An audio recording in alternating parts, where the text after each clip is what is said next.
Hello साथियों, मैं नीतीश कुमार आपका सिकनिक प्रैक्टिस में स्वागत करता हूं। करंट अफेयर 30 अप्रैल 2026 का हम रिकॉर्ड कर रहे हैं। तबीयत थोड़ा-सा नासाज हो जाने की वजह से हम क्या है कि 6:30 में आप लोगों को वीडियो अपलोड नहीं कर पाए हैं और यह वीडियो आप लोगों को 6:30 के जगह पे 10 एएम पे मिलेगा, इसलिए हम आप लोगों से माफ़ी चाहते हैं। वीडियो के अंतर्गत आपको everyday current affairs revision plus static चीज़ें मिलेंगे। शाम 5 बजे के बाद इसी वीडियो का कंप्लीट पीडीएफ बिल्कुल फ्री आपको इसी चैनल पर, टेलीग्राम चैनल पर इस लिंक पर क्लिक करके आप जुड़ सकते हैं या फिर आप बारकोड को स्कैन करके हमारे ग्रुप तक पहुंच सकते हैं और वीडियो फ्री में प्राप्त कर सकते हैं। ठीक है, बिना किसी देरी के दिन की शुरुआत करते हैं। उससे पहले एक मोटिवेशनल कोट्स है कि मनुष्य बिना कष्ट सहे खुद का नव निर्माण नहीं कर सकता है, क्योंकि वह खुद ही संगमरमर है और खुद ही उसे तराशने वाला मूर्तिकार भी बनना है।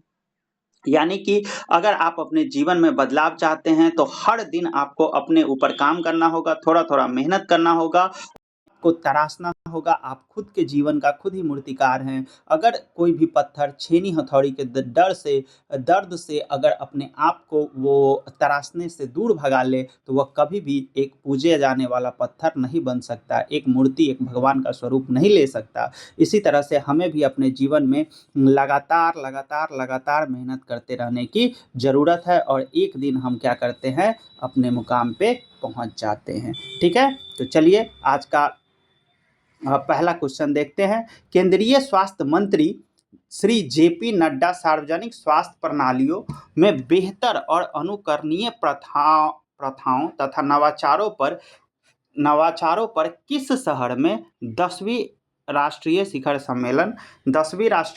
सम्मेलन का उद्घाटन करेंगे। केंद्रीय स्वास्थ्य मंत्री कौन है? तो जेपी नड्डा साहब हैं और यह 10वीं राष्ट्रीय शिखर सम्मेलन का आयोजन कहाँ किया जाएगा? चंडीगढ़ में किया जाएगा। ठीक है, चंडीगढ़ में इसका क्या किया जाएगा? आयोजन किया जाएगा। ठीक है, उसके बाद हम देखते हैं कि मुंबई में और क्या हुआ था। तो मुंबई में वेब समिट हुआ था, आप लोगों को याद होगा अगर, तो वेब समिट का आयोजन कहाँ किया गया था? मुंबई में किया गया था। उसके बाद दिल्ली में एआई पे अभी एक मीटिंग हुआ था जिसको हम लोग AI impact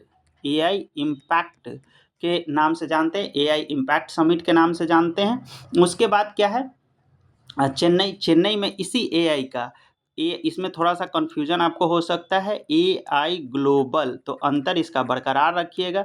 AI global summit का आयोजन कहाँ हुआ? चेन्नई में। एआई इम्पैक्ट समिट का आयोजन कहाँ हुआ? दिल्ली में। वेब समिट का आयोजन कहाँ हुआ? मुंबई में। 10वां राष्ट्रीय शिखर सम्मेलन किस पर आधारित?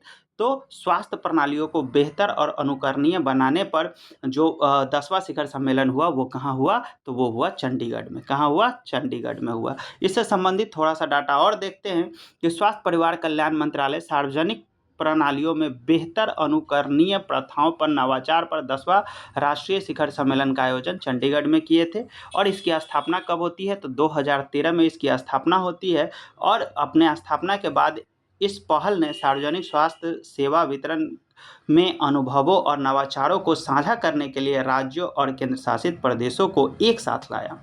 शिखर सम्मेलन का ये 10वां संस्करण है। तो 9वां संस्करण कहाँ हुआ था? तो 9वां संस्करण 28 फरवरी से 1 मार्च तक पुरी में। पुरी कहाँ है? तो ओडिशा में। ओडिशा के पुरी में इसका आयोजन किया गया था। ठीक है, अब चलते हैं हम लोग अगला क्वेश्चन पे। अगला क्वेश्चन क्या है? प्रधानमंत्री ने महिलाओं की रोजगार दर में हुई उल्लेखनीय वृद्धि को दर्शाता एक लेख साझा किया है। इस लेख में महिला रोजगार की वृद्धि कितने प्रतिशत दर्शाया गया है? तो ये जो वृद्धि है वो 39% दर्शाया गया है। और यह लेख किसको संदर्भित करके दिया गया था? तो ये मनसुख मंडाविया के ऊपर, मंडाविया जो हमारे केंद्रीय मंत्री हैं, उनके कार्यों को आगे बढ़ाने के लिए, उनके कार्यों को सराहने के लिए उन्होंने ये किया। प्रधानमंत्री श्री नरेंद्र मोदी ने देश भर में महिलाओं की रोजगार दर में हुई उल्लेखनीय वृद्धि को उजागर करने वाला एक लेख साझा किया है। प्रधानमंत्री केंद्रीय मंत्री मनसुख मंडाविया द्वारा उल्लेखित महिला की रोजगार दर में 2017 में यह रोजगार दर जो था वो कितना था 22%, तो जो 2025 में कितना हो गया 39%, और यह लेख साझा किया गया है 2026 में।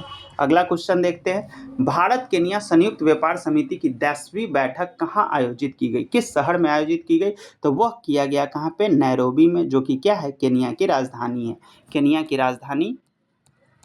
की राजधानी नैरोबी है। ठीक है, नई दिल्ली में अभी हम लोग बात किए थे, नई दिल्ली में क्या हुआ था, एआई इम्पैक्ट हुआ था। ठीक है, उसके बाद आगे देखते हैं हम लोग, आगे क्या है कि भारत केन्या संयुक्त व्यापार समिति का 10वां सत्र 27 से 28 अप्रैल 2026 को नैरोबी केन्या में आयोजित किया गया। इसका उद्देश्य दोनों देशों के द्विपक्षीय व्यापार और आर्थिक सहयोग की समीक्षा को उससे मजबूत करना था।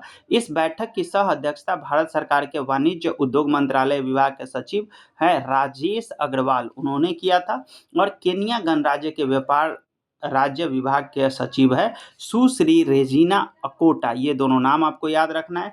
सिर्फ रेजिना और राजेश आराम से राइम हो जाता है, R+R इसका क्या हो जाएगा, मीटिंग का जो है सह अध्यक्षता करने वाले राजेश अग्रवाल और रेजिना अकोटा हो जाएंगे। ठीक है, केन्या के बारे में थोड़ी सी इन्फॉर्मेशन देख लेते हैं कि केन्या क्या है। केन्या की राजधानी नैरोबी है, राष्ट्रपति वहाँ के विलियम रूटो है। बात आप प्रधानमंत्री के करेंगे तो प्रधानमंत्री का क्या है कि केन्या में प्रधानमंत्री का पद होता ही नहीं है, वहाँ अध्यक्षीय शासन प्रणाली है, जिसका अर्थ होता है कि किसी राष्ट्रीय सरकार और राष्ट्र दोनों के प्रमुख कौन होंगे, तो वहाँ के राष्ट्रपति ही होंगे, जिनका नाम क्या है, विलियम रूटो उनका नाम है। आगे देखते हैं अगला क्वेश्चन, हाल ही में गूगल ने अपना AI हब की नींव कहाँ रखा है, तो AI हब की नींव कहाँ रखा है, वो विशाखापट्टनम में रखा है। कहाँ रखा है, विशाखापट्टनम में रखा है। मुंबई से आपको याद है कि क्या हुआ था, वेब्स, एक ही डाटा को बार बार लिखेंगे 2-3 वीडियो तक, ताकि आपको वो डाटा आपके जुबान पर टिप्स पर याद हो जाए।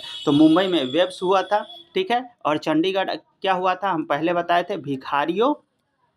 भिखारी मुक्त शहर बना था। क्या बना था, पहला भिखारी मुक्त शहर बना था। कौन बना था, तो चंडीगढ़ बना था। और अहमदाबाद में क्या हुआ था, तो अहमदाबाद में वर्ष 2030 का क्या होगा, तो कॉमनवेल्थ गेम होगा। कॉमनवेल्थ गेम कहाँ होगा, तो वो अहमदाबाद में होगा। कब का, तो 2030 का कॉमनवेल्थ गेम कहाँ होगा, तो अहमदाबाद में होगा। इस तरह से इस क्वेश्चन का आंसर क्या हो जाएगा, गूगल ने अपने AI हब की नींव कहाँ रखी, तो विशाखापट्टनम में रखी। अब आंध्र प्रदेश की हम लोग, विशाखापट्टनम आंध्र प्रदेश में है, आंध्र प्रदेश की थोड़ी सी बात कर लेते हैं। उससे पहले गूगल ने आंध्र प्रदेश सरकार के साथ मिलकर विशाखापट्टनम में अति आधुनिक AI हब की स्थापना करने के लिए हाथ मिलाया है। ठीक है, और इसका मुख्य उद्देश्य राज्य में डिजिटल परिवर्तन को गति देना, आर्टिफिशियल इंटेलिजेंस के उपयोग को बढ़ावा देना है। ठीक है, अब हम लोग बात करते हैं कि इसका आंध्र प्रदेश की कुछ मुख्य बातें। आंध्र प्रदेश के मुख्यमंत्री हैं चंद्रबाबू नायडू, और गवर्नर है वहाँ के S अब्दुल नजीर हैं। आंध्र प्रदेश का गठन 1 नवंबर 1956 को हुआ था। आंध्र प्रदेश राज्य 1953 में भाषा के आधार पर गठित पहला राज्य कौन था, तो पहला राज्य आंध्र प्रदेश था। जबकि 1 नवंबर 1956 को 1 नवंबर 1956 को इसका स्थापना हुआ था। भौगोलिक स्थिति अगर देखें तो पड़ोसी राज्य, तो ये पड़ोसी राज्य इसका क्या है, इधर कर्नाटक है, कर्नाटक इसका पड़ोसी राज्य है, तेलंगाना है, और इधर उड़ीसा है, और यहाँ पे ये क्या है, आंध्र प्रदेश है। ठीक है, और आंध्र प्रदेश के जस्ट नीचे देखेंगे तो क्या है, तमिलनाडु है, और आंध्र प्रदेश के दाहिने साइड में बे ऑफ बंगाल है। कृषि यहाँ पे चावल, मूंगफली, तंबाकू और गन्ना की खेती की जाती है। पर्यटक आकर्षण को अगर देखें तो तिरुपति बालाजी मंदिर आंध्र प्रदेश में है, अराकू घाटी आंध्र प्रदेश में है, बोरा गुफाएं आंध्र प्रदेश में, विशाखापट्टनम के समुद्र तट भी कहाँ हैं, तो आंध्र प्रदेश में है। राजधानी इसकी अमरावती है, ये एक प्रकार की प्रस्तावित राजधानी है। सबसे बड़ा शहर जो है इसका विशाखापट्टनम है। ठीक है, तट रेखा भारत की दूसरी, पहली हम लोग आपको बताए थे ज्योग्राफी के क्लास में कि पहली भारत की सबसे बड़ी तट रेखा किसके पास है, तो वो तट रेखा किसके पास था, गुजरात के पास था। किसके पास, गुजरात के पास था, लगभग 1600 किलोमीटर का। और उसके बाद यहाँ हम देखेंगे किसका, भारत की दूसरी सबसे लंबी तटरेखा किसके पास है, तो वो आंध्र प्रदेश के पास है, लगभग 972 किलोमीटर है। ठीक है। चावल उत्पादन के लिए प्रसिद्ध है कौन, आंध्र प्रदेश है। 2014 में तेलंगाना से अलग हुआ था। तेलंगाना आंध्र प्रदेश से किस वर्ष अलग हुआ, 2014 में अलग हुआ था। यहाँ पे रंपा जलप्रपात, कथुपल्ली झरना इत्यादि है। यहाँ पे कला और नृत्य, कुचिपुड़ी नृत्य उत्पत्ति का, कुचिपुड़ी का किससे संबंधित है, तो आंध्र प्रदेश राज्य से संबंधित है, और उसकी उत्पत्ति भी आंध्र प्रदेश राज्य में ही हुई थी। इसी तरह से जब भी किसी राज्य का, हर दिन हम लोग किसी एक राज्य का डिटेल करेंगे, और उसके बाद जिस राज्य से संबंधित क्वेश्चन आएगा उससे संबंधित एक राज्य का डिटेल, और फिर अंत में स्टैटिक करेंगे। इस तरह से एक ही चीज़ बार बार आपका वो रिवीजन होगा, और इस तरह से आपका जो तैयारी है वो बहुत बूस्ट हो जाएगा, बहुत बेहतरीन हो जाएगा। समोआ में चल रहे Commonwealth youth and junior weight lifting games में भारत ने, कॉमनवेल्थ गेम्स में भारत के कौन कौन से खिलाड़ी जो हैं गोल्ड मेडल जीते हैं या जीता है, तो कौन कौन अभी समोआ में चल रहा है। समोआ में चल रहे कॉमनवेल्थ गेम में भारतीय खिलाड़ियों ने नाम रोशन किया है। उनमें से गोल्ड मेडल जीतने वाले हैं अभिनव गोगोई, सुनील सिंह और संगफा गोगोई चारूपेशी। ये चारों के चारों लोग 4 गोल्ड मेडल जीते हैं, इसलिए इस क्वेश्चन का आंसर हो जाएगा 1 से अधिक। इनके बारे में थोड़ी सी जानकारी देखते हैं कि सुनील सिंह, इन्होंने पुरुष के 65 केजी वर्ग में 271 किलो वजन उठाकर गोल्ड मेडल जीता है। एन सांग गोंगोई की बात करें तो इन्होंने महिला के 58 केजी वर्ग में कुल 185 केजी वजन उठाया और उन्होंने गोल्ड मेडल जीता। अभिषेक गोगोई की बात करें तो इन्होंने 71 केजी वर्ग में 284 केजी वजन उठाकर गोल्ड प्राप्त किया है। चारूपेशी अरुणाचल प्रदेश के भारोत्तोलक हैं जो कि 65 केजी वर्ग में कुल 289 केजी वर्ग उठा करके, और उन्होंने भी क्या किया है, गोल्ड मेडल जीता है। इस तरह से Commonwealth youth and junior weight lifting games जो कि समोआ में हो रहा है उसमें भारत 4 गोल्ड जीता है। नेक्स्ट क्वेश्चन देखते हैं। नॉन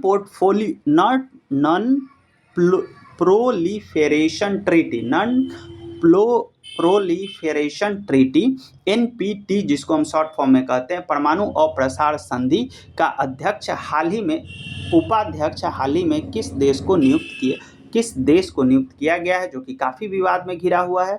तो उपाध्यक्ष बनाया गया है किसको, ईरान को। आप जानते हैं कि अभी एक तरफ ईरान और दूसरी तरफ इजराइल क्या है, इजराइल युद्ध लड़ रहा है, और इजराइल का सपोर्ट कौन कर रहा है, यूएसए कर रहा है। यूएसए इसका क्या कर रहा है, सपोर्ट कर रहा है। यूएसए इसका सपोर्ट कर रहा है, और फिर ये परमाणु अप्रसार संधि में उपाध्यक्ष के पद पर ईरान को बिठा दिया गया है। इस वजह से ये क्या हो गया है, विवाद में घिर गया है। इस संधि के बारे में बात करते हैं।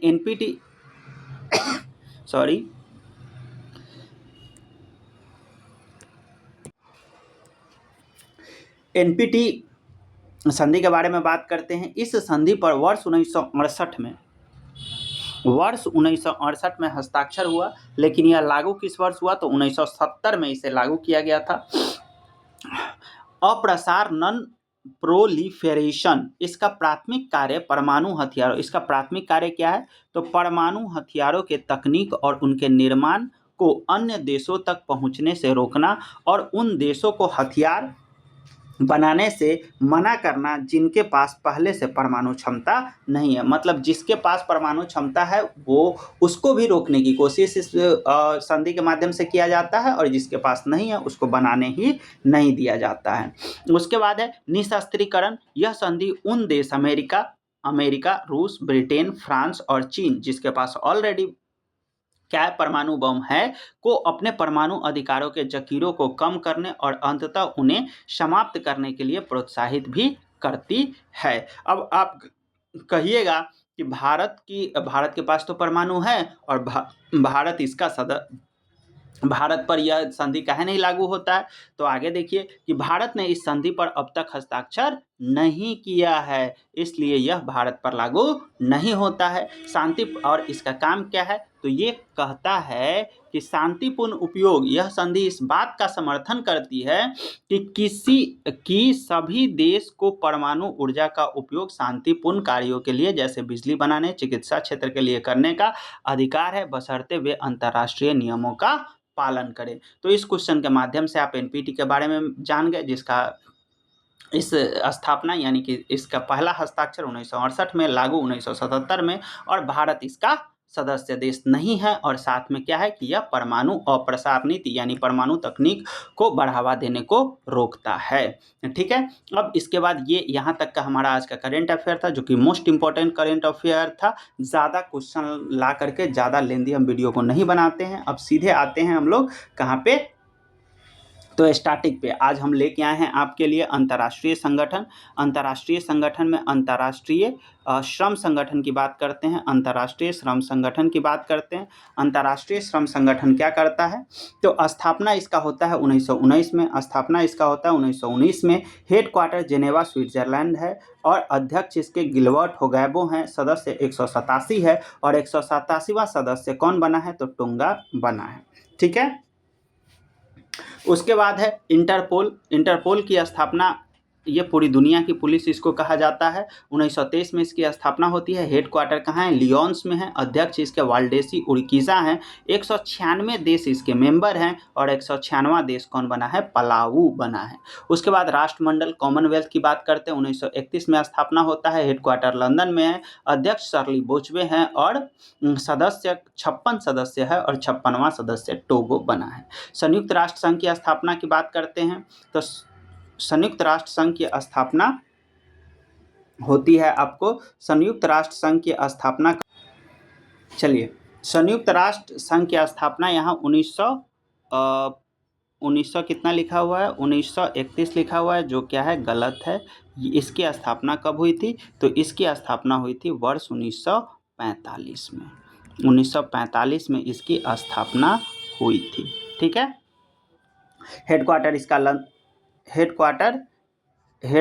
इसका लंदन, ये भी गलत है। ये पूरा इसका यहाँ वाला का जो है राष्ट्रमंडल का संयुक्त राष्ट्र संघ में लिखा गया है। इसको हम लोग अभी सही कर लेते हैं। ठीक है, थोड़ा सा प्रिंटिंग एरर हो गया है, टाइपिंग एरर इसको कहते हैं। ठीक है, संयुक्त राष्ट्र 1945 में इसका स्थापना होता है। इसका हेडक्वार्टर लंदन में ना होकर के कहाँ है, न्यूयॉर्क में है। इसका हेडक्वार्टर कहाँ है, न्यूयॉर्क में है। और उसके बाद इसके सदस्य देश कितने हैं, तो इसके सदस्य देश है 193 हैं। ये गलत है, 193 है। ठीक है, और 193वां देश इसका कौन बना है, तो दक्षिणी सूडान बना है। दक्षिणी सूडान इसके अध्यक्ष बने। हम पीपीटी में आपको ये सही करके दे देंगे। ठीक है, और ये 56वां टोगो गलत है। टोगो किसका है, तो टोगो ये डायरेक्ट कॉपी हो गया है। ठीक है, तो स्थापना संयुक्त राष्ट्र संघ की स्थापना कब होती है, 1945 में। हेडक्वार्टर न्यूयॉर्क में है और इसके जो अध्यक्ष हैं, अध्यक्ष शर्ली बोचवे नहीं है, इसके अध्यक्ष आपको हैं एंटोनियो गुटरस। इसके अध्यक्ष का नाम क्या है, एंटोनियो